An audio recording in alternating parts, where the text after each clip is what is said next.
कायदे कानून आहेत, आमच्या देशाची काय मूलतत्व आहेत, आमच्या देशामध्ये म्हणजे ज्या ज्या देशाला ज्या गरजा गोष्टी आहेत त्या देशाचा एक अजेंडा आहे आपला, बरोबर आहे. तसंच आज मला तुम्हाला देवाच्या राज्याविषयी सांगू होते की आपण ह्या जगात राहतो आणि ह्या जगात पण देवाचं राज्य आहे. लक्षात आलं. पहिला पॉइंट मला तुम्हाला सांगायचा आहे की ह्या जगात देवाचं राज्य आहे आणि ह्या राज्यात आपण आहे. आता त्या देवाच्या राज्यात आपण आहे. आता देवाच्या राज्याचा अजेंडा आपल्याला माहिती आहे का? जसं आपल्या भारत देशाचा अजेंडा संविधान फर्स्ट आणि त्याच्यानंतर आपल्या देशाचे काय आहेत कायदे कानून, सगळे देशाचे सगळे आपला म्हणजे ज्या जो अजेंडा त्यांनी ठेवलेला आहे देशाचा तो सगळा त्या ठिकाणी आपल्याला माहित आहे. तसंच आपल्या बायबलचं देखील किंवा देवाचं राज्य पृथ्वीवर जे आहे त्याच्याबद्दल आम्हाला बोलायचं आहे. आणि प्रभू येशू ख्रिस्ताने एक सुंदर वचन त्या ठिकाणी सांगितलं की पहिल्याने त्याची नीतिमत्ता त्याची धार्मिकता मिळवा म्हणजे या युगातल्या सर्व गोष्टी तुम्हाला मिळतील. तर येशूची एक शिकवण काय आहे की पहिल्याने त्याचं राज्य मिळवा, म्हणजे हे देवाचं राज्य आपल्याला मिळवायचं ना का. आणि देवाचं राज्य जेव्हा आपण मिळवतो ना त्यावेळेला त्याच्यासाठी काय म्हटले, तुम्ही पहिल्याने त्याचे राज्य त्याची नीतिमत्ता मिळवण्यात झटा म्हणजे तुम्हाला काय होईल सगळं मिळेल. तर ह्या जगात आपल्याला देवाचं राज्य मिळवण्यासाठी झटायचं आहे बघा. आपण झटणे या गोष्टीकडे बघत नाही. झटणे इंग्लिशमध्ये त्याला म्हटले seek the kingdom of God first असे इंग्लिशमध्ये म्हटले. सिक म्हणजे शोधा, शोधा. मराठीमध्ये काय म्हटले झटा. पण शोधण्यासाठी काय करायला लागते, शोधण्यासाठी देवाचं राज्य शोधण्यासाठी काय करावं लागतं. तर आपल्याला माहिती आहे आपला एखादा दागिना हरवला किंवा आपली एखादी गोष्ट मिसप्लेस झाली तर आपण काय करतो शोधतो. मग शोधताना काय करतो आपण, मी तर सगळं घर डोक्यावर घेते. तुला सांगितलं होतं तू माझं इथं ठेवलास, तू माझ्या ह्याला हात लावलास, तू माझं तिथं केलास, तू माझी बॅग तिथं केली. देवाच्या राज्यात शोधण्यासाठी पण काय करायचं आपल्याला झटायचं आहे. ते माझं कुठं केलं म्हणजे देवाचं राज्य शोधायचं आहे आपण. आणि शोधलं तरच आपल्याला देवाचं राज्य मिळणार आहे. म्हणजे देवाचं राज्य असं जाता जाता मिळत नाही. लक्षात आलं. देवाचं राज्य आपल्याला जाता जाता मिळत नाही. कधी कधी ख्रिस्ती जीवन आपण काय करतो माहिती का, जाता जाता मिळवण्याचा प्रयत्न करतो. नाही, देवाच्या राज्यात जाण्यासाठी आपल्याला शोधण्याची झटण्याची गरज आहे. तर पहिली ही गोष्ट लक्षात ठेवा की देवाचं राज्य पृथ्वीवर आहे. दुसरी गोष्ट देवाचं राज्य शोधायचं आहे. आणि मग पुढे येशूने फार सुंदर सांगितले बघा, ज्या वेळेला त्या ठिकाणी शोधतो तेव्हा शोधल्यानंतर आम्हाला सापडतं किंवा मिळतं. आम्हाला शोधल्यानंतर देवाचं राज्य पण शोधण्यासाठी आपल्याला ट्राय केला पाहिजे. म्हणजे आपण बायबल वाचलं पाहिजे, म्हणजे आपण देवाच्या राज्याच्या गोष्टी ऐकल्या पाहिजेत, देवाच्या राज्याच्या गोष्टी अभ्यासल्या पाहिजेत. आणि मी तर तुम्हाला आता असं म्हणते की त्या ठिकाणी तुम्ही सगळ्यांनी ह्या दिवसांचा अभ्यास केला पाहिजे. काय म्हणते ह्या दिवसांमध्ये की अन्ना पाण्याचा नाही पण देवाच्या वचनाचा दुष्काळ पडेल. आणि दुष्काळ पडेल ह्याचं चिन्ह आता काय सांगत आहे तर आपल्याला मंडळाला एकत्र येऊ देत नाहीत, आपल्याला प्रार्थनेला एकत्र येऊ देत नाही. आणि असं आपण बसून जे चर्चा करतो तसं होत नाही. मग काही ठिकाणी आता झूम चालू आहे, नुसतं म्हणजे झूमवरनं चालू आहे. पण मला तुम्हाला सांगू द्या की जर हे देवाचं राज्य तुम्ही लिहून घेऊ नका, आहे ते नंतर ऐका. तर देवाचं राज्य जर आपण समजून घेतलं नाही, देवाचं राज्य मिळवण्याची खटपटच केली नाही, त्याच्यासाठी बायबल अभ्यासासाठी आपण झटलोच नाही, ज्ञानात भर पडावी ह्याची आपण देवाजवळ अपेक्षाच दाखवली नाही, तर तुम्हाला ज्ञान कुठून मिळणार. आपण काय म्हणतो पोरगा आपलं नापास झालं तर काय म्हणतो, अभ्यास करत नाही खुशीत कसा पास. सरळ उत्तर आहे ना. तसं आहे ना की देवाच्या राज्याचा अभ्यासच करत नाही, तुमच्यात विश्वास कसा येईल, कसं तुम्ही देवाच्या जवळ जाल. का खोटं तुम्ही स्वतःला फसवणूक घेताय. तुमच्या आध्यात्मिक जीवनामध्ये, तुमच्या माझ्या आध्यात्मिक जीवनामध्ये जर बदल पाहिजे, विश्वास पाहिजे, काहीतरी आमच्या आध्यात्मिक त्या ठिकाणी देवाच्या गोष्टी आमच्यातनं बाहेर पडायला पाहिजे, तर आम्हाला काय करायला पाहिजे, अभ्यास. हे एकमेव आहे, हे सार आहे, ही शक्ती आहे किंवा हे औषध आहे, सलाईन आहे म्हणूया आपण, हे मेडिसिन आहे म्हणूया आपण, की जे आपल्याला अभ्यासलं पाहिजे. आणि म्हणून देवाच्या राज्यात पहिली गोष्ट म्हणजे अभ्यास केला पाहिजे. म्हणून आम्हाला Bible study is a must. Bible study ही आपल्या चर्चची असलीच पाहिजे. आणि त्याच्यासाठी मी तुम्हाला सांगते, येशू ख्रिस्ताचा बघा, देवाच्या राज्यात बुलावा आहे. तिसरी गोष्ट, देवाच्या राज्यात काय आहे? बुलावा आहे. देव बोलवतो नका. आणि म्हणून आपण सगळे पण बुलाव्याला पण म्हणजे एकमेकाला कॉल करण्यामध्ये आपण तत्पर असलं पाहिजे. बुलावा आहे. कसा बुलावा? येशू काय म्हटलं? अहो कष्टी हो भाराक्रांजनो, तुम्ही सगळे माझकडे या, मी तुम्हाला काय करतो? विसावा करतो. येशूने बुलावा दिलाय. आता त्याच्या राज्यामध्ये आपण काहीतरी एक थोडंसं का जबाबदारीनं वाढत आहे, मग आपल्याकडनं पण देव काय अपेक्षा करतो? बुलाव्याची. म्हणून बायबल स्टडीला आपण काय केलं पाहिजे? बोलवलं पाहिजे. येणं ना येणं हा देवाचा भाग आहे, पण बोलवणं हा आपला भाग आहे. बरोबर आहे. आणि मग काय आहे की देवाच्या राज्यात जेव्हा आपण बुलाव्याला होकार देतो ना, त्यावेळेला आम्हाला न कळत जे आम्हाला म्हणजे आमच्या योग्यतेचं आम्ही नाही त्याची आम्हाला उत्तरं मिळतात. लक्षात आलं तुम्हाला? म्हणून देवाच्या राज्यात काय आहे? बुलावा आहे. आता यहुदी लोक आहेत का नाही, देवाच्या राज्याची वाट पाहत होते. कारण यहुदी राष्ट्र त्या ठिकाणी सगळ्या खटाटोमधून, सगळ्या रोमन सगळ्या रूढी परंपरातून, शिक्षणातून, सगळ्या गोष्टीतून त्यांनी त्यांचा अभ्यास जो होता की मसीहा येणार आहे आणि तो सगळं चेंज करणार आहे, त्या मसीहाची ते वाट बघत होते. म्हणजे एक किंगडम ऑफ गॉड जे आहे, देवाचं राज्य जे आहे ते मसीहाचं आहे. लक्षात येऊ दे, ह्या पृथ्वीवर जे आहे ना ते देवाचं राज्य कुणाचं आहे? मसीहा. यहुदी लोक त्या मसीहाची वाट बघत होते. तो मसीहा आपल्याला मिळाला. मसीहा कोण? प्रभू येशू ख्रिस्त. आणि आपण त्याच्यामध्ये आलो. पण यहुदी अजून कुठे आहेत? वाट पाहण्यामध्ये आहेत. मला सांगू द्या, कधी कधी आपण म्हणजे देव ज्या गोष्टी आम्हाला वचनातनं सांगतो त्याचा अभ्यास जर आपण केला नाही ना, तर मसीहा सापडणार नाही. तर मसीहा त्यांच्याबरोबर बोलत होता ना, मसीहा त्यांच्याबरोबर बोलला, येशू बोलला त्यांच्याबरोबर. येशूला विचारलं, तू यहुद्यांचा राजा आहेस का? येशू काय म्हटला? तुम्ही म्हणता. येशूने उत्तर पण दिले, तुमच्या शास्त्रात लिहिलं नाही का मसीहा कोण आहे? है ना? इतक्या भविष्यवाणी दिल्या. त्या भविष्यवाणीमध्ये सरळ सरळ सांगितलं, कुमारी गर्भवती होईल, त्याची खून काय असेल, बाळ त्यात गुंडळलेलं असं बाळ तुम्हाला आढळेल. किती प्रोफेसीज, भविष्यवाणी किती सुटेबल होत्या, ज्या यहुद्यांनी त्याच्यावर विश्वास ठेवून येशूला आपला मसीहा मानायला पाहिजे होतं. पण स्टडी न केल्यामुळं, अभ्यास न केल्यामुळं मसीहाची ओळख झाली नाही. म्हणून आज पण मी तुम्हाला सांगते, देवाच्या राज्याचा जर अभ्यास केला नाही तर देवाचं राज्य काय आहे हे आम्हाला माहितीच नाही. आता मी तुम्हाला विचारलं, देवाचं राज्य कुठं आहे? तुम्ही काय सांगणार? राधिका, देवाचं राज्य कुठं आहे? काय पण सांग, पण काय डोक्यात येतं ते पहिलं सांगा. तुम्ही पण सांगा, देवाचं राज्य कुठं आहे? असं वाटतं तिघीच सांग मला पडते, देवाचं राज्य कुठं आहे? काय वाटतंय? काय वाटतच नाही? येणार आहे. दुसरं, देवाचं राज्य कुठं आहे? देवाचं राज्य म्हणजे देवा जेव्हा येईल तेव्हा हे सगळं बदल. देवाचं राज्य, देव येणार आहे आणि बदलणार. ओके, बघा, देवाचं राज्य मसीहा येत आहे. मसीहा येत आहे. बघा दादा, बायबल स्टडी घेणं मस्त आहे की नाही? आहे की नाही सांग? आता हे जर आपण पोक्त लोक अशी उत्तरं दिली, बरोबर आहे? तुम्ही सांगा. देवाचं राज्य आपल्यामध्येच आहे देवाचं राज्य.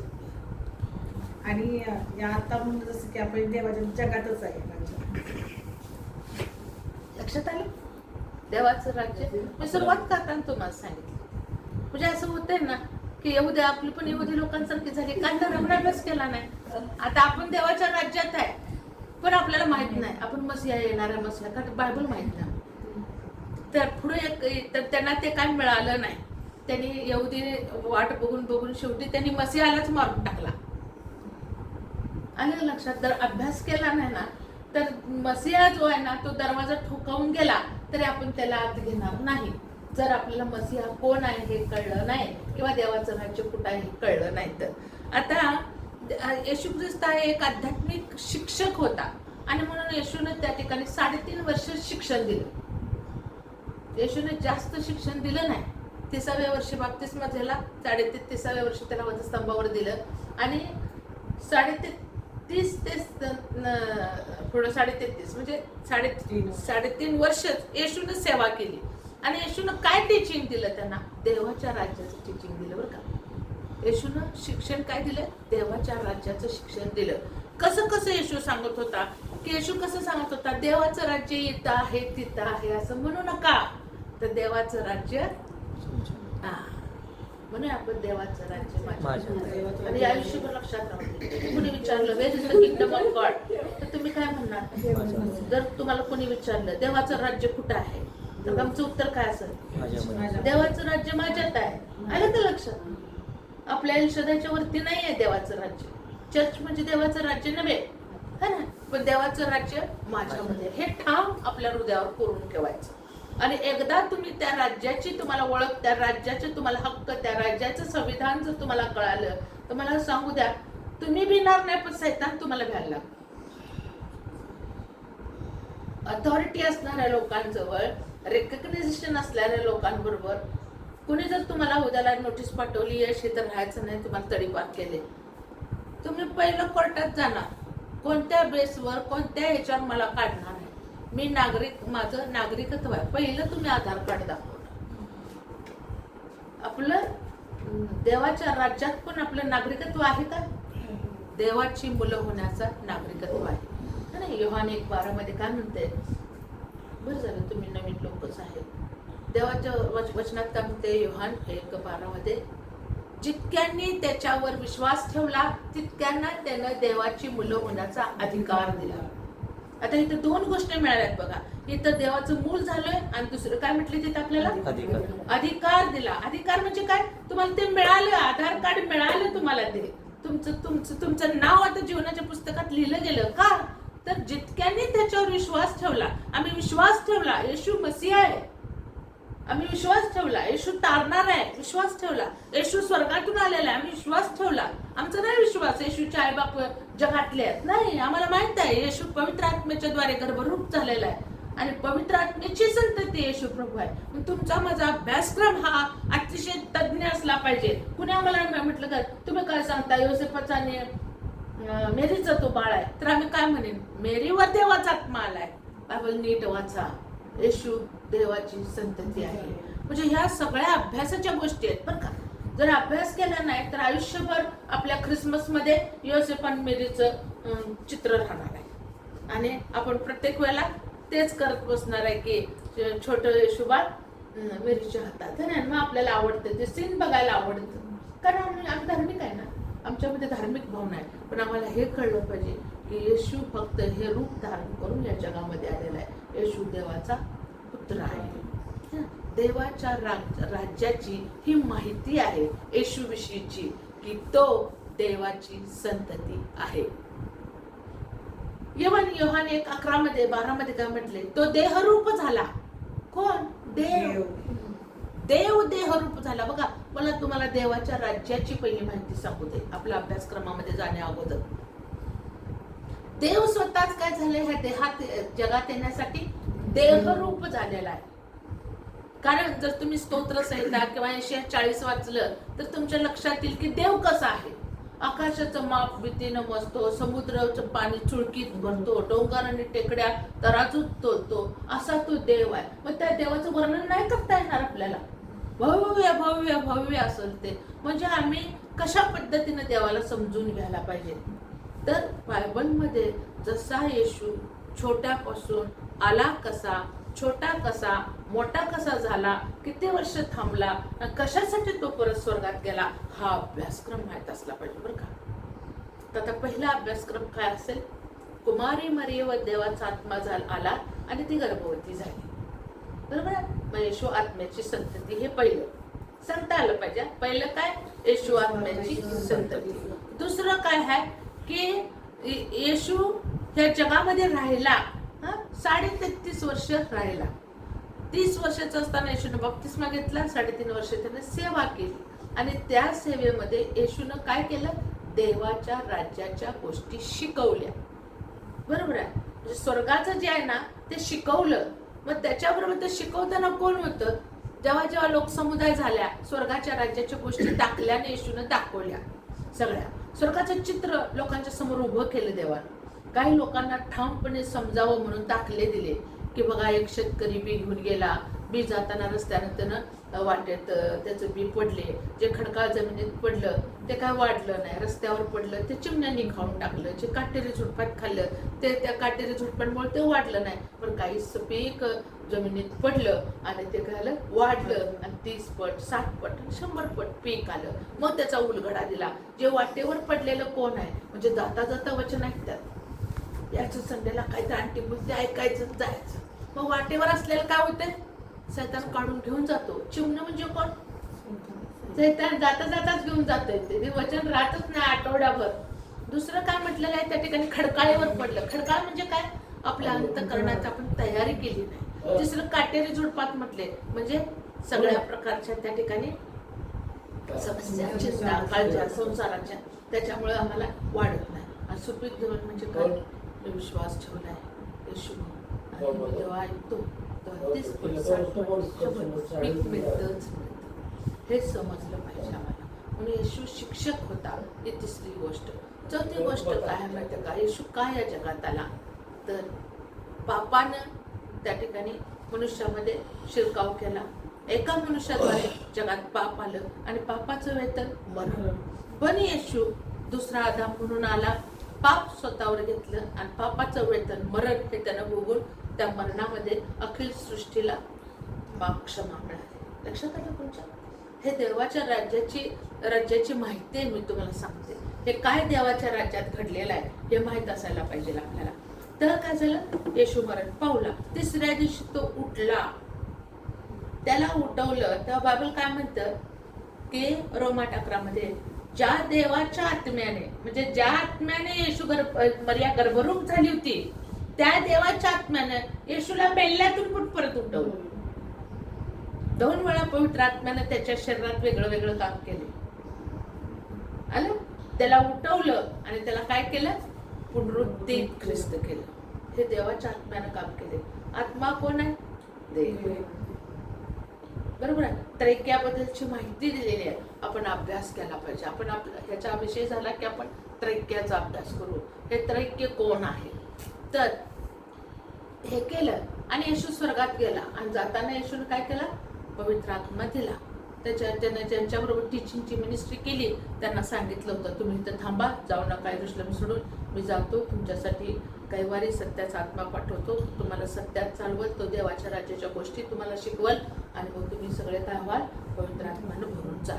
आणि तसं त्यांनी ऐकलं शिष्यांनी, कारण ते टीचिंग मिनिस्ट्रीमध्ये. म्हणजे बघा, आता तुम्ही माझ्याबरोबर संपर्कात राहिला तर तुम्हाला काय कळणार आहे की आपलं रोजच्या रोज काय होते, बोलणं काय होते. तसं शिष्य रोज येशू बरोबर होते. त्यामुळे शिष्यांना माहित होतं देवाच्या राज्याच्या गोष्टी. त्यांनी वाट पाहिली, त्यांच्यावर पवित्र आत्मा आला आणि त्यांनी आजवर, शिष्यांनी आजवर इतिहास रचून गेले. आजवर मंडळ्या वाढत आहेत, लोक वाढत आहेत. म्हणजे देवाच्या राज्यामध्ये काय आहे? वाढ आहे, आत्म्याची भर आहे. आणि देवाचं राज्य हे कशासाठी तयार केलेलं आहे? आता स्वर्गात देवाचं राज्य नाही हे लक्षात आलं का तुमच्या? देवाचं राज्य कुठं आहे? आपल्यामध्ये आहे. देवाचं राज्य त्या जगामध्ये आहे. देवाच्या राज्यात काय आहे माहितीये का? आत्मे हे देवाकडं आले पाहिजे.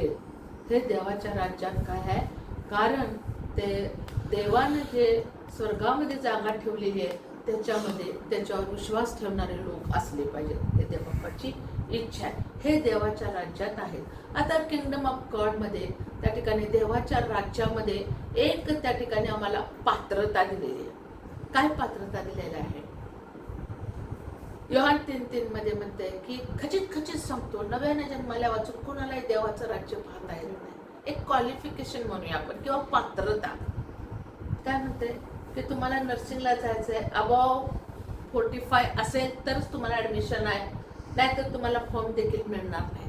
तसं येशू काय म्हणतो की त्या येशू म्हणत आहे बरं का, योहान 3:3 मध्ये तो बोलत आहे, येशू नतानेल बरोबर बोलत आहे. आणि तो काय म्हणतोय माहितीये का, मी खरं खरं तुम्हाला सांगतो, मी खचित तुम्हाला सांगतो की नवा जन्म झाल्या वाचून देवाचं राज्य पाहता येतं. म्हणजे देवाच्या राज्याची पात्रता काय आहे की आपला नवा जन्म व्हायला पाहिजे. आता नवा जन्म म्हणजे काय, तुम्ही मला ते सांगा. पहिले सिस्टर सांग, नवा जन्म म्हणजे काय? बाप्तिस्मा घेऊन देवाच्या सान्निध्यात नवीन जन्म, देवाच्या सान्निध्यात बाप्तिस्मा घेतला पाहिजे. नवीन जन्म म्हणजे काय येईल ते उत्तर सांगायचं. अभ्यास करायला आपण, परिपक्व नाही आपण. काय वाटतं नवीन जन्म म्हणजे काय? देवाना शांत बसा, तुमचं झालं. देवाला ओळखण्यासाठी आपला नवीन जन्म व्हायला पाहिजे. नवीन जन्म म्हणजे काय?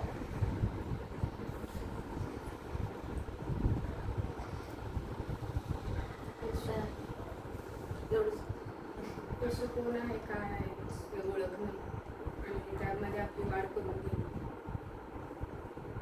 नवीन जन्म रोज sister, जुन्या जन्माला मरण आणि ख्रिस्तामध्ये पूर्ण होतं. लक्षात आलं.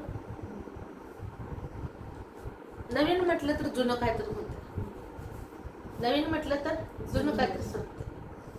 नवीन जन्म म्हणजे काय? जुन्या जीवनाला मरणं. मी सारखं प्रिचिंग करतोय किंवा तुम्हाला सारखं प्रिचिंग करतो. प्रिचिंग करताना तेवढंच आठवण ठेवा. आंटी किती बोलून म्हणत्या मला, किती लोक सांगतात की तू अशी तू तशी. मी म्हणते ते पॅकेज तुमच्याजवळ ठेवा, कारण ती हेमा पाण्यात पुरले बोलते बरोबर मिली. आणि मग आता कोण आहे? नवीन. आलं लक्षात? नवीन जन्म म्हणजे काय? माझ्या म्हणायचं, दुसऱ्याच कुणाच सांगायचं नाही. नवीन जन्म झाला तुमचा. हो काय सांगणार? पहिलंच सांग, माझा जुना मनुष्य मेला. एवढे एकच सेंटेन्स. तुम्ही खरोखर देवाच्या राज्याचं नागरिक आहे हे सैतानाला जर तुम्हाला दाखवायचं असेल, स्पेसिफिक उत्तर द्यायचं.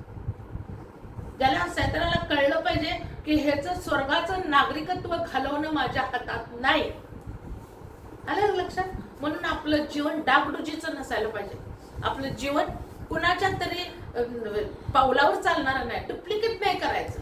आता लय लोक डुप्लिकेशनच्या माग आहेत, है ना? जसं आता बघा, सैतान कसा लबाडा माहितीये का? जे आपल्याला कळायला पाहिजे ना ते कळू देत नाही, जे नको ते आपल्याला कळायला लागतं. लक्षात आलं तुमच्या? सैतान आम्हाला देखील ट्रॅप करतो. ज्याची त्याची लेवल ठरलेली आहे त्याला. मला कुठल्या लेवलला पाडायचं हे त्यानं ठरवले, अण्णाला कुठल्या लेवलला पाडायचं ते ठरवले, यशला कुठल्या लेवलला पाडायचं, रुथला कुठल्या लेवलला पाडायचं, तुम्हाला तिघींना कुठल्या पाडायचं त्याला माहित आहे. स्पेसिफिक जर काही माहित नाही ना, पटाक दिवशी आमच्या अंतःकरणातलीच घेऊन जातो. मग लगेच काय होते? आपण मरतोच, आध्यात्मिक मरतो. लक्षात आलं का तुमच्या? म्हणजे नवीन जन्म म्हणजे काय? देवाच्या राज्यात जाण्यासाठी पहिली पात्रता नवीन जन्म म्हणजे माझा जुना मनुष्य. जुना मनुष्य कसा मारतो? मग यांचं उत्तर आहे बाप्तिस्मा घेतो. म्हणजे पहिलं सांगितलं पाहिजे आम्हाला की माझा जुना मनुष्य पाण्यामध्ये मी उतरतो तेव्हा तो मरतो. कसे 3:12 मध्ये का 9 मध्ये म्हटलेलं आहे की तो मरतो आणि आम्ही ख्रिस्त सदृश्य नवीन मनुष्य म्हणून पाण्यातून वर येतो. लक्षात आलं? हा नवा जन्म आहे. हे देवाच्या राज्याचं एक आम्हाला काय आहे? ओळखपत्र. New born. देवाच्या राज्याचं ओळखपत्र काय? नवीन जन्म. आणि आधार कार्ड काय? नवीन जन्म. लगेच बसवताय बाबा. आधार कार्ड देवाचे देवाच्या राज्यात मी सांगितलं की योहान 1:12 जितक्याने त्याच्यावर विश्वास ठेवला तितक्यांना त्याला देवाचे मुलं होण्याचा अधिकार दिला.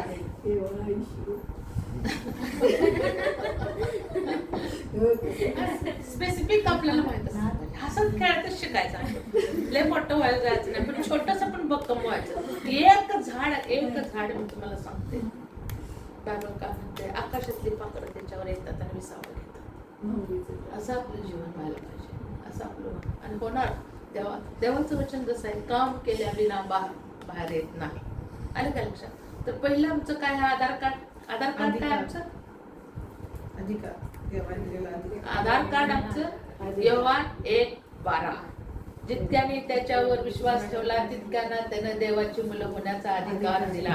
अधिकारानं काय मिळतं? आधार कार्ड. आणि ओळखपत्र काय? काय ओळख आहे? काय ओळख आहे? नवीन जीवन. काय ओळख आहे आमचं? नवीन जीवन. माझा नवीन जन्म झालाय. हो कसं झालं हो? कसं झालं? जुन्या गोष्टी जुन्या गोष्टी. सैतान घाबरतो बघा. सैतान घाबरतो कधी? कारण जेव्हा आपलं खालीवर बघा देवाचं राज्य आपल्यात आहे म्हटले आणि देवाच्या राज्यातली प्रिन्सिपल्स आहेत, तत्व आहे. तत्व काय आहे? जर तुम्ही बॉल उडवला तर तो वर गेलेला काय होईल? खाली येईल. तसं देवाचं वचन जेव्हा तुमच्या अंतःकरणात गेलं ते काम करून बाहेर येईल. तर जेव्हा तुम्हाला देवाची मुलं मिळतात आधार ऑटोमॅटिक तुम्हाला अधिकार यायला लागतात. तितक्यांना त्यानं देवाची मुलं होण्याचा अधिकार दिला. देवाच्या मुलांचा अधिकार काय आहे? स्वर्गातलं आहे ते हातातनं घेऊन यायचं. हा अधिकार आहे का? आहे ना? आहे. मग ते 18:18 मध्ये म्हणते पृथ्वीवर जे काही तू मागशील तसंच होईल, जे बांधशील तसंच बांधलं जाईल, जे सोडशील तसंच सोडलं जाईल. काही गोष्टी आध्यात्मिक जीवनासाठी तुम्ही जेव्हा धरून ठेवत नाही तोपर्यंत युद्धात तुम्ही टिकत नाही. ज्या दिवशी आपण देवाच्या राज्यात प्रवेश केलाय त्या दिवशी सैतानानं एक छोटस युद्ध चालू केलेलं असतंय की देवाच्या राज्यातनं बाहेर काढायचं. का? तर त्याला नरकात घेऊन जायचंय. त्याला देवाच्या राज्यात देवाचं राज्य एमटी करायचंय. म्हणून त्यानं अनेक लोकांना त्यानं काय केलंय? बुद्धीनं, ज्ञानानं, गर्वानं, घमेंडीनं, ईर्ष्येनं काय केलेलं आहे? देवाच्या राज्यापासून दूर ठेवलेलं आहे. पण आम्हाला अभ्यास करायची गरज आहे. अभ्यास करायचा आपण. तर दुसरं काय? ओळखपत्र काय? योहान 3:3 खचित सांगतो नव्याने जन्माला वाचून देवाच्या राज्यात प्रवेश नाही. आता ह्या 2 क्वालिफिकेशन आहे ना, ह्या तुम्हाला जिथं मला थांबवायचं ते थांबवा. हा म्हणजे लय मोठं होत असलं तर दादा मला थांबा म्हणून सांगा. कारण मी तुम्हाला माहिती आहे रात्री 10 पर्यंत बडबडत बसणार. मला सांगा ना, कारण आपण अभ्यास करायला थांब म्हटलं की थांबूया. 8 पर्यंत आहेत त्यांना 9ला जायचं. आणि देवाचं वचन हे मेन बेस आहे. तर आता आपण एक वचन वाचूया. रोमकरासपत्र 14:17.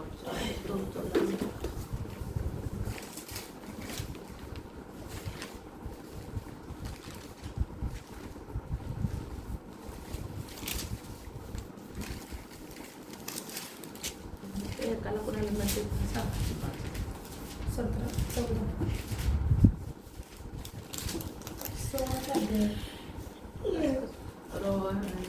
रोम 14 आणि 17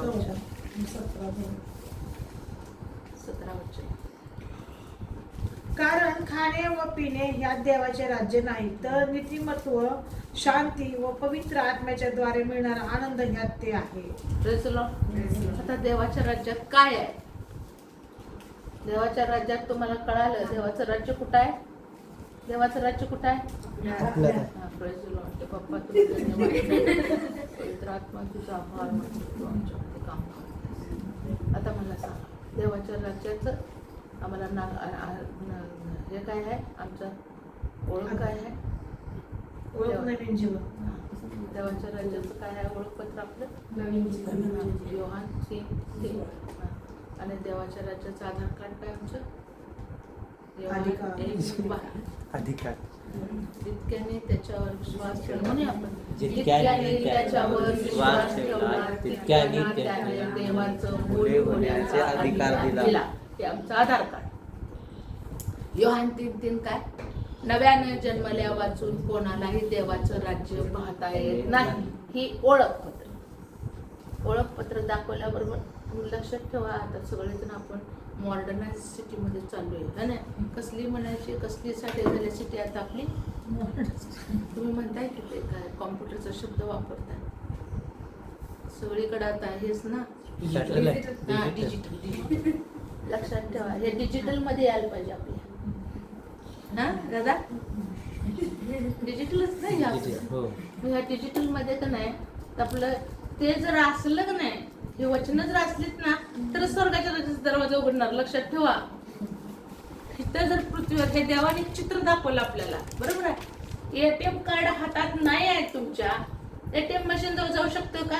एटीएमचा नंबर पाठ आहे. काय उपयोग? कार्ड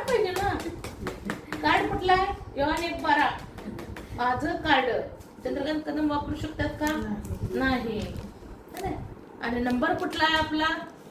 जॉन 3:3 घुसवला आत काय आहे? उघडलंच पाहिजे. स्वर्गाच्या राज्यात पण असंच होणार आहे, लक्षात ठेवा. तुम्ही म्हणशीला वर गेल्यावर गेट जाताना आंटीने बरोबर सांगितलं होतं. या दोन गोष्टीनं ऑटोमॅटिक देवदूत उघडणारच की. देव आमचा शिक्षणाचा देव आहे, लक्षात ठेवा. फसवणार नाही प्रभू आपल्याला. तुम्ही फसणार नाही अजिबात कुठं. तुमचं कार्ड तुम्ही व्यवस्थित वापरणार आणि मग स्वर्गाचा गेट उघडणार. आणि मग देवदूत एकदा आम्हाला स्पर्श केला तर गरज नाही आम्हाला बुद्धिमत्ता चालवायची. देवदूत मार्गदर्शन येशूकडे न्यायचा आहे, सुखलोकात न्यायचा आहे, सार्वकालिक जीवनात न्यायचा आहे, वर्शिप टीम मध्ये नेऊन ठेवायचं आहे. लय देवाच्या राज्यात मोठी मोठी काम आहेत बरं का. काही लोकांना वाटतं नुसतं विसाव्याच्या ठिकाणी जायचं नाही. त्या स्वर्गाचा अभ्यास फार सुंदर आहे आणि फार वेगळा आहे. तर देवबापानं देवदूताला जे सांगितले ना आपल्यासाठी ते आपल्या कार्डवर अवलंबून आहे बघा. कार्डमध्ये पण 2 प्रकारची कार्ड असतात ना. एक तुमचं कार्ड आहे ते फक्त इथंच चालते.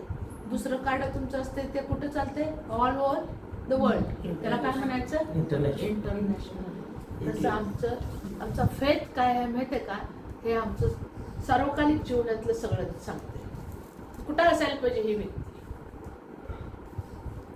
हे तुमच्या सगळ्यांच्या, तुमच्या माझ्या ह्या सगळ्या आपल्या ह्याच्यावर अवलंबून आहे. 3 गोष्टी जीवनातल्या आपल्या ह्या अतिशय महत्वाच्या. आज जे येऊ शकले नाहीत त्यांना स्वतःची ओळख नाही, पण आज जे आपण ऐकलो कमीत कमी मेन गेटवे तुम्हाला आज मिळाला ना. पाठ करून ठेवा. योहान 1:12. जितका नाही देवाचं त्याच्यावर विश्वास ठेवला तितका नाही त्याने देवाच्या मुलाचा अधिकार होता. माझं कार्ड आहे, स्वर्गीय कार्ड माझ्याजवळ आहे ना. दुसरी गोष्ट कोण? योहान 3:3 माझं ओळखपत्र माझ्याजवळ आहे. ओळखपत्र पण पाहिजे की नाही? म्हणजे तुमचं आजचं काय? Pan card. बघा त्या आधाराबरोबर ते कनेक्टेडच पाहिजे म्हणून बरोबर काढा.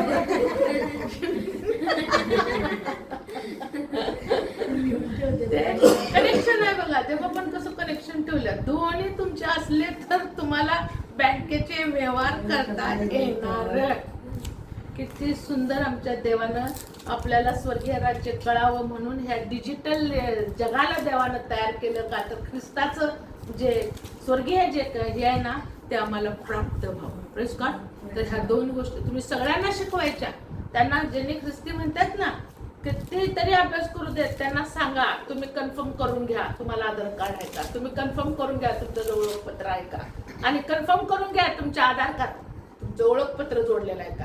म्हणजे आधार काय आहे? देवाचं मूल होण्याचा अधिकार. मूल आहे मग तुमचं ओळखपत्र काय? नवीन जन्म झालेला आहे. आणि हे दोन्ही एकत्र होऊ दे ना. जर नवीन जन्म झालाय तर तुम्ही जन्मल्या नवीन जन्मल्या बाळकासारखं देवाच्या वचनावर अवलंबून राहा. खा तुम्ही ते दूध. हे कसं आहे? देवाचं वचन एका नवीन बॉर्न अगेन व्यक्तीला काय आहे? हे मिल्क आहे. मिल्क आहे ना हे नाही नरिशिंग फूड आहे. आणि जे बाळ किती दिवस आम्ही बाळाला दूधच देतो? 6 महिने झाल्यावर डॉक्टर काय सांगतात? बस आता काय करायचं आहे? वरण द्यायचं, सूप द्यायचं ना, हे सगळं सांगतात. मग ते लिक्विड मधनं लगेच पुढे कुठं सांगतात? झाला मोबाईल चालू करा. 9 महिन्याचं बाळ झालं ना चालू करा. तसं देवाचं वचन हे आपण अभ्यासलं पाहिजे. आज तुम्ही खात्री करून घ्या आम्ही आमचं जीवनात किती जड अन्न खात आहे. किती जड अन्न खात आहे. खातो का आपण? आज आपण बॉर्न अगेन आहे. आता तुम्हाला सांगता आलं नाही फेज मध्ये पण ऑलरेडी तुम्ही बॉर्न अगेन आहे. तुम्ही नवीन जन्म पावलेले आहे. फक्त तुम्हाला सांगता आलं नाही का तर अभ्यास नव्हता. पण आज तुम्ही अभ्यास केलाय. तुम्हाला कन्फर्म आहे तुम्ही हे झालेलं आहे. आता तुमच्या बरोबर देवाचे राईट्स अधिकार चालत आहेत. अधिकार चालतात का? चालतात हो. बघा तिथनं भेटून बापाला विचारलं तुमच्या इंस्टाग्रामचं ते मी बंद करू का? यश मला म्हणू शकेल काय? आणि ते मी तुमचा मोबाईल बंद करू शकेल का? यश का म्हणणार बाबा मी कसं म्हणून वाटते. पण यशचं माझं जर माझ्या लेकराचं हे असेल का नाही तर यश मला काय म्हणाला ते मला हे असं वाटतंय मी ते तुमचं बंद करणार आहे. I have no objection. मी कुठलंही ऑब्जेक्शन घेऊ शकणार नाही. का तर माझ्या हिताच्या गोष्टी बरोबर आहे ना.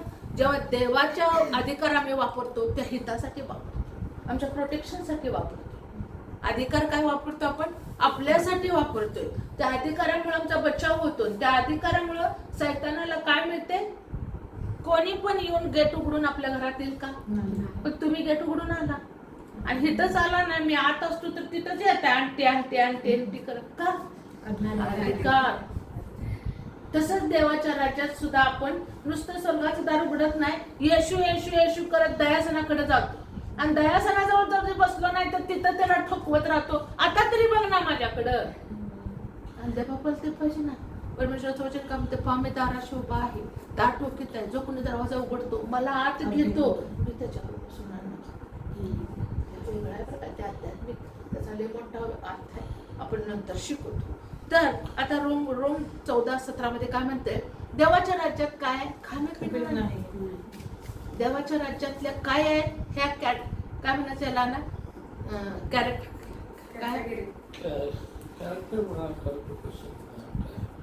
गुण काय म्हणते गुणधर्म. हा, तर देवाच्या राज्यात काय आहे माहिती आहे का, नीतिमत्व, शांती, पवित्र आत्म्याच्या द्वारे मिळणारा आनंद. देवाच्या राज्यात काय असलं पाहिजे पहिलं, म्हणजे तुमच्या माझ्यामध्ये जर देवाचं राज्य आहे तर आपल्यात काय असलं पाहिजे, नीतिमत्व, शांती आणि आत्म्याच्या द्वारे उत्पन्न होणारा आनंद. आता मला सांगा, ह्या 3 गोष्टी आपल्यामध्ये असण्यासाठी सैतान काय करतो, टेस्ट आणि सी. देवाचं राज्य तुझ्यात आहे ना, पण टेस्ट करून बघतो. जेव्हा देवाचं राज्य आपल्याला कळत नाही, नीतिमत्व म्हणजे काय आहे, रोज कोण आंघोळ करते सांगा मला, रोज कोण आंघोळ करते, अंकल आंघोळ करतात असं केलं म्हणजे मी करतो, कारण त्यांनी मला शिकवले पहाटे 5ला आंघोळ करायची. त्यांच्या घरात नियम होता 5ला करायची, आमच्या घरात नव्हता. आम्ही चांगला दिवस उजडल्यावर आंघोळ करणार, शाळेला जाता जाता आंघोळ करणार. पहिली गोष्ट, पूर्वी का नाही रोज आंघोळ नव्हतीच, आम्हाला सवय लागल्या कधी आम्ही हॉस्टेलला गेल्यावर रोज आंघोळ करायची, नंतर आठवड्यातनं 2दाच आंघोळ होते. खरं सांगते मी माझं आता काय. आणि नंतर म्हणजे जेव्हा आपण प्रार्थनेत येतो ना, आपल्याबरोबर देव आत्मिक स्वच्छतेबरोबर शारीरिक स्वच्छता देतो. आज आपल्याला स्वच्छतेविना राहू वाटत नाही. स्वच्छता म्हणजे पवित्रता, हे बाहेरून आतून हे एक काय माहिती का, देवाला आपल्यामध्ये ठेवण्याचा एक चांगला छंद म्हणूया आणि आवड म्हणूया. रोज आपण आंघोळ करतो म्हणजे नीतिमत्वासाठी पण कधी रोज येशूच्या रक्तानं आतल्या आत धुतलं जाणं. रोज प्रचंडातनं उठले की सकाळी म्हटलं पाहिजे, बाप्पा तुझ्या रक्ताच्या द्वारे मी, तुझ्या रक्ताने मी मागून जातो, तुझ्या रक्ताने मी स्वच्छ होतो. मी काल रात्रभर ऐकलेल्या, पाहिलेल्या, बोललेल्या, दिवसभरात कितीतरी बोलते. रोज सध्या वेगळ्या परीक्षा देतो, रोज वेगळे लोक येतात, रोज वेगळे सिच्युएशन आहे, रोज वेगळ्या आहेत, रोज वेगळी भांडणं आहेत. हे सुटणार नाही बरं का, कारण बायबल स्वतः सांगतं शरीरामध्ये पाप असल्या कारण पापाचा आणि आत्म्याचा रोज झगडा आहे, शरीराचा आणि आत्म्याचा रोज झगडा आहे. शरीरात काय आहे, माझे सगळे स्वभाव, आणि तो स्वभाव आत्म्याबरोबर झगडा करून काय करत असतोय, आत्मा जर स्ट्रॉंग झाला तर शरीराला खाली पडून शेवटी माझा स्वभाव बदलतोच आणि देव आम्हाला त्याचा स्वभाव हे होते आणि झगडा आहे. आणि हा झगडा देव करतो, आम्हाला करायची गरज नाही, कारण आत्मा आपल्यामध्ये येतो ना. आणि म्हणून घातलं आत्म्याच्या द्वारे निष्पन्न होणार. तिसरं काय आहे माहिती का, आमचं ओळखपत्र. तिसरं ओळख आहे म्हटलं तर आमच्याबरोबर कशी ओळख, नवा जन्म झालाय कशी ओळख प्रूव्ह करायला पाहिजे है ना.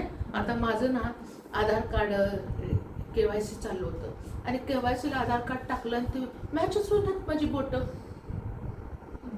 मग आता 8 दिवस झाले, त्यांनी सांगितलं आम्ही परत पाठवले, 8 दिवसांनी येऊन करा. मला सांगा ह्याचं कॅरेक्टर, ह्याचा अर्थ काय होऊ शकतो की मी डुप्लिकेट व्यक्ती, बरोबर आहे ना. आता ते माझं परत करतील तर होऊ शकतंय म्हटले, ते होऊ शकतंय असं वयाच्या 60 नंतर चेंजेस होतात ना स्किनमध्ये, तर आता माझं करायला पाहिजे, म्हणजे त्या फॉर्ममध्ये मी बसतो. माझं शरीराचं काय झालंय थोडंसं हे बदललंय असा त्याचा अर्थ झाला. आत्मिक जीवनात नवीन जन्म झाल्यानंतर आमचं सिम्बॉल काय, आमची ओळख काय, कशा आहे ना म्हणायचं नवा जन्म झालाय, प्रूफ काय आहे, मॅच होते. मॅच व्हायला काय पाहिजे, नीतिमत्व, दुसरं काय शांती, तिसरं काय आत्म्याच्या द्वारे निष्पन्न होणारा आनंद.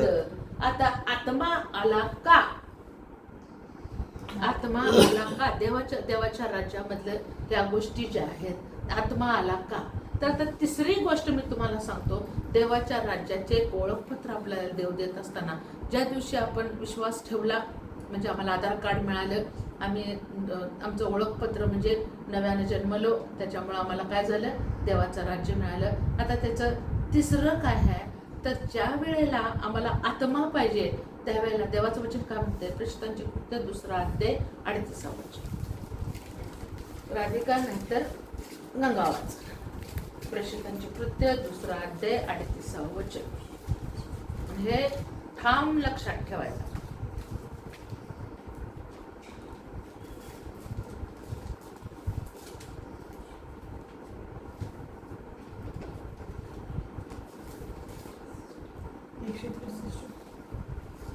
आपण संडेला कधी दादा अनाउन्समेंट करूया, 1 महिन्याची मुदत देऊया आणि बायबलची पुस्तकं जे पाठ असतील त्यांना बक्षीस.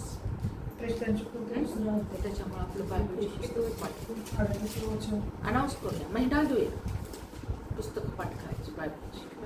बक्षीस मिळणार म्हटलं सगळ्या पुस्तकं चांगलं बक्षीस द्यायचं, साधं नाही द्यायचं. आणि बायबलची पुस्तकं पाठ नवा करायचं. 66 पुस्तक, मला 66 पुस्तक पाठ येतात, माझी पाठ आहे. आणि स्टडी करायला आलं की येते आपल्याला, सव्वाचा लोक पटपट वाचते. तुम्हाला जायचं पेत्र त्यांना म्हणाला, पश्चाताप करा आणि तुमच्या पापाची क्षमा व्हावी म्हणून तुम्ही प्रत्येक जण येशू ख्रिस्ताच्या नावाने बप्तिस्मा घ्या, म्हणजे तुम्हाला पवित्र आत्म्याचे दान प्राप्त होईल. काय तुम्हाला काय वचन ते काय म्हणाला पेत्र त्यांना? थोडकं वाचा, वाचा नाही.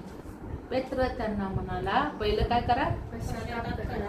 पहिलं काय म्हटलं, पश्चाताप करा. हा, दुसरं काय म्हटलं, तुमच्या पापाची क्षमा होईल. हा, म्हणून काय करा, प्रत्येक जण ख्रिस्ताच्या नावाने बप्तिस्मा घ्या. 3 गोष्टी सांगितल्या.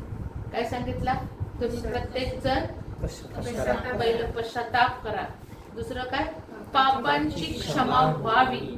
म्हणजे जन्मल्यापासून आजपर्यंत मी जे पाप केले त्या पापांची क्षमा होण्यासाठी जो देवाचा करार आहे तो म्हणजे काय आहे, पश्चाताप. पश्चाताप केल्या वाचून पापांची क्षमा नाही. पापाचं कबुली दिल्याशिवाय पापांची क्षमा नाही. मी म्हटलं पाहिजे, होय ते बाप्पा, मी तरुण असताना माझ्या बापाचे पैसे चोरले, माझ्या आईचे पैसे चोरले. होय ते बाप्पा, तुला न आवडणारी गोष्ट म्हणजे मी लव्ह मॅरेज केलं. होय ते बाप्पा, तुला न आवडणारी गोष्ट म्हणजे मी मंडळीत चुकीच्या गोष्टी केल्या. प्रभू मला क्षमा कर. त्या दिवशी देवाचा करार तुमच्या पापांची क्षमा झालेली आहे. आमचं सगळं पाप कबूल करायला काय बिघडलं? आणि सगळा लेख पुसून जाणार आहे त्यानं. सगळं पाप कबूल करायला काय बिघडलं? ज्या पापातून मला मुक्त व्हायचं आहे, जो माझ्यावरचा कलंक पुसायचा आहे, त्यासाठी मला माझं पाप कबूल करायला काय बिघडलं? सगळं केले मी. चोरी, लबाडी, लांडी, दुसऱ्यांचं मन दुखवणं, दुसऱ्याला मारणं, आई बापाच्या आज्ञा न पाळणं, शिक्षणाची आज्ञा न पाळणं. आता आपल्यापर्यंत तेवढंच आहे, कारण आपण स्मगलर नाही. नाहीतर मग मोठी पाप असतील पण आपण जे बॅन केलेल्या गोष्टी आहेत त्या बाप्पाने ते केल्यात की. आई बापाला, बहीण भावाला हे नाही, काकूला काकाला उलट बोललोय, शेजारच्यांना उलट बोललोय, ह्यांचा राग केला, त्यांचा राग केला. हे छोटी आहेत पण जड आहेत बरं का. हे छोटी आहेत पण जड आहेत. पण हे सगळ्यांची क्षमा. म्हणून तुम्ही तरतरीत ताजेतवाने रोग तुमच्या शरीरात राहू शकत नाही. मी तुम्हाला माझं उदाहरण देतो, अंकलचं उदाहरण तुम्ही घेतलंय. तुमच्या पुढं डेमॉन्स्ट्रेशन देवाने केले. शरीर पापामुळे नाश होत असला तर आत्मा नीतिमत्वामध्ये जिवंत आहे असं देवाचं वचन म्हणतं. रोमान 13 काय, आत्मा नीतिमत्वामध्ये जिवंत आहे. म्हणून लक्षात ठेवा, पहिली गोष्ट काय म्हटले, त्यांना प्रसिद्ध काय म्हटलं, पश्चाताप करा. म्हणजे रोज पश्चाताप करायचं, म्हणजे रोज अंघोळ करायची. नीतिमत्व म्हणजे काय? नीतिमत्व म्हणजे काय? रोज येशूच्या रक्तानं धुतलेलं म्हणजे त्याला नीतिमत्व म्हणायचं. बरोबर आहे. आता मी तुम्हाला परत पश्चातापाकडे नेत नाही. आता एवढं बस ना, एवढं कळालं तुम्हाला. नीतिमत्व ह्याला म्हणायचं नीतिमत्व. कुणी जर विचारलं नीतिमत्व म्हणजे काय, काय तुमचं नीतिमत्व आहे, तर आपण काय सांगणार, सोन्याच्या साबणानं आंघोळ केली, इम्पॉर्टंट परफ्यूम लावला, नीतिमत्व. नीतिमत्व म्हणजे काय? सँटिफाय झालो कशाने झालो? स्पिरिटनं, चावलांना, देवाच्या हातात. येशूच्या रक्तात, देवाचं म्हणायचं नाही. येशूच्या बायबलमध्ये या जगातले देव आहेत, येशूच्या येशूच्या रक्तात. तर नीतिमत्व काय आहे आपलं? येशूच्या येशूच्या रक्तानं माझं पाप धुतले, आणि त्या रक्ताला का नाही कुठलं पण डिफाईन नाही आहे, कुठलं पण डिफाईन नाही आपल्याला साबित करायला तू पापी आहेस. देवाचं वचन म्हणतं माझ्या लेकरांवर दोषारोप करणारा कोण? एकटा सैतान. त्यामुळे टोमणे कुणी कुणाला मारायचे नाहीत. लय पवित्र झाले, लय गोड झाले नाही, आम्ही देवा येशूच्या रक्तानं धुतलेले होय, पवित्रच झालेलो आहे. सुपर नॅचरल काहीतरी आले ना आपल्यामध्ये, काहीतरी ब्युटी वाढली ना, आपली सौंदर्य वाढलं ना. येशूच्या रक्तानं धुतलं जाणं म्हणजे काय साधी गोष्ट आहे का? आणि देवाच्या राज्याचं मूल म्हणजे काय आहे? गवत सुकतं, फुल कोमसतं, पण परमेश्वराचं वचन सर्व काळ टिकतं. ते तुम्ही टिकणारे, ते तुम्ही मी टिकणारे. जग काय होईल ते वाकून गेलेले आहेत, आम्ही तर उठून ताट उभे आहोत. हे तुम्ही आहे का? नीतिमत्व. लक्षात आलं? कशामुळं माणूस तरुण दिसतो? तुम्ही काय म्हणणार? कशामुळे दिसतो? खाण्यापिण्यामुळं, मल्टीव्हिटॅमिन घेतल्यामुळं तरुण कशाने होतो मनुष्य? नीतिमत्व. येशूच्या रक्तानं आजार धुतले जातात, येशूच्या रक्तानं पाप निघून जाते, येशूच्या रक्तानं दोष निघून जाते. लक्षात ठेवा, हे नीतिमत्व. दुसरं काय म्हटले? शांती. आपण किती जरी भांडणं केली, काय जरी केलं, देहाचं, मी सांगते तुम्हाला, देहाचा आणि आत्म्याचा झगडा आहे. ते ओव्हरकम होऊपर्यंत आपला शरीरातला अशक्तपणा ना, माझी जी भांडखोर वृत्ती आहे ना, ही माझ्यातनं देव कधी घालवत नाही. लक्षात ठेवा. देव काय करतो माहितीये का? त्या माझ्या भांडखोर वृत्तीवर ओव्हरकम होण्याची शक्ती मला देतो पवित्र आत्म्याद्वारे. लक्षात आलं का? ज्या दिवशी माझं पवित्र आत्म्याचं साह्य कमी पडेल त्या दिवशी हे मग भांडखोर. लक्षात ठेवायचं. आपण आपल्या त्या व्यक्तींना पण जेव्हा भांडलो तर म्हणायचं तसं, आमचा आनंद नवरा म्हणतो बघा मला. ज्या वेळेला आपण जगातल्या गोष्टी बोललो, जगातल्या गोष्टी सगळं केलं म्हटलं, आपल्याला काय समजलं पाहिजे? मी पवित्र आत्म्याच्या अंकित गेले नाही. कारण रोज पवित्र आत्मा आपल्या शरीराबरोबर झगडा करतोय आणि आपला जुना मनुष्य ठार मारतोय. आणि ती पूर्ण त्याची वेळ येते, ती पण कापली वेळ येते, त्यावेळेला आपल्याला काय प्राप्त होते? शांती.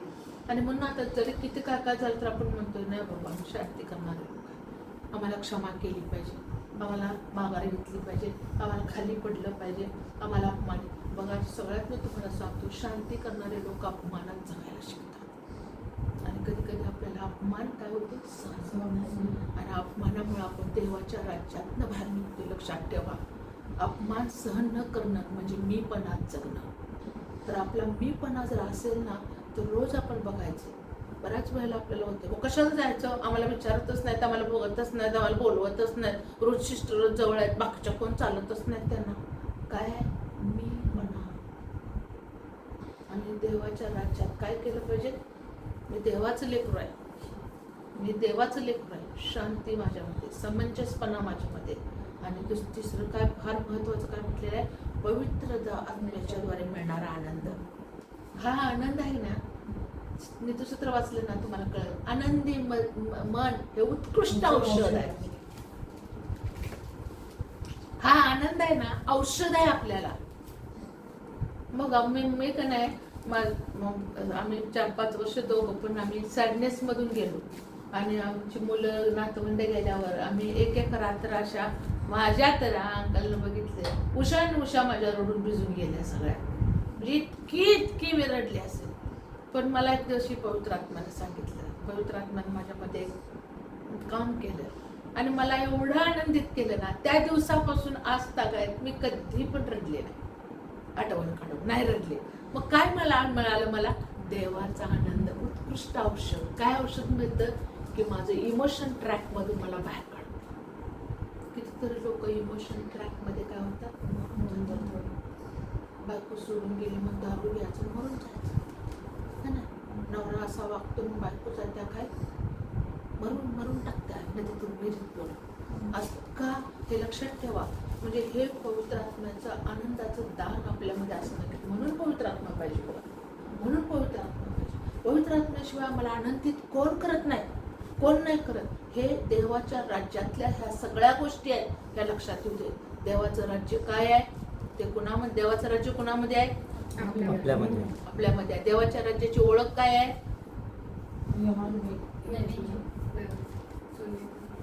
देवाच्या राज्याची नवीन जीवन. नवीन जीवन. देवाच्या राज्याचं तुमचं कार्ड काय आहे? अधिकार. अधिकार. योहान 1:12 विश्वास आणि अधिकार. अधिकार. आणि देवाच्या राज्याचं मूल होण्याचं कॅरेक्टर काय आहे? हे नीतिमत्व, शांती आणि पवित्र आत्म्याच्याद्वारे मिळणारा आनंद. बस काय एवढं? किती वाजले? बरोबर 8 वाजले. तेव्हा आपण एक पॅरेग्राफ समजलं तुम्हाला? हे आपल्या जीवनासाठी चांगलं आहे. आता आम्हाला कळालं आम्ही कोण आहे आणि लगेच आपण विचारायचं विश्वासणाऱ्यांना. जर आपल्याला त्याला शिकवायचं नाही त्याला म्हणायचं